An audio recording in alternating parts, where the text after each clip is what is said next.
जळगाव जिल्ह्यात अवैधपणे गावठी कट्टे आढळून येत असल्याच्या बातम्या सातत्याने समोर येत असून अशातच आणखी तरुणाला गावठी कट्ट्यासह अटक करण्यात आली। ही कारवाई भुसावळ तालुक्यातील वरणगाव ऑर्डन्स फॅक्टरीच्या मुख्य प्रवेशद्वाराजवळ झाली।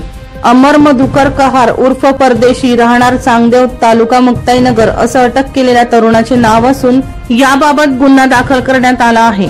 मिळालेल्या माहितीनुसार ऑर्डन्स फॅक्टरीच्या मुख्य प्रवेशद्वाराजवळ साई मंदिर परिसरात अमर मधुकर कहार उर्फ परदेशी राहणार चांगदेव तालुका मुक्ताईनगर हा व्यक्ती अवैध अग्निशस्त्र बाळगून दहशत निर्माण करीत असल्याची माहिती मिळाल्यानंतर वरणगाव पोलिसांनी त्याला ताब्यात घेतले आहे। मंगळवार दिनांक 18 रोजी घडलेल्या या घटनेत पोलिसांनी त्याच्याकडून 20,000 रुपये किमतीचा गावठी कट्टा आणि 2 जिवंत काडतुसे 4,000 रुपये किमतीचे जप्त केले।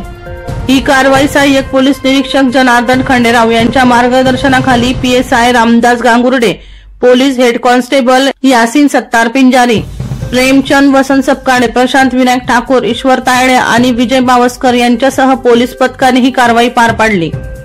या प्रकरणी संशयिताविरोधात भारतीय शस्त्र अधिनियम कलम 3/25 अंतर्गत गुन्हा दाखल करण्यात आला आहे।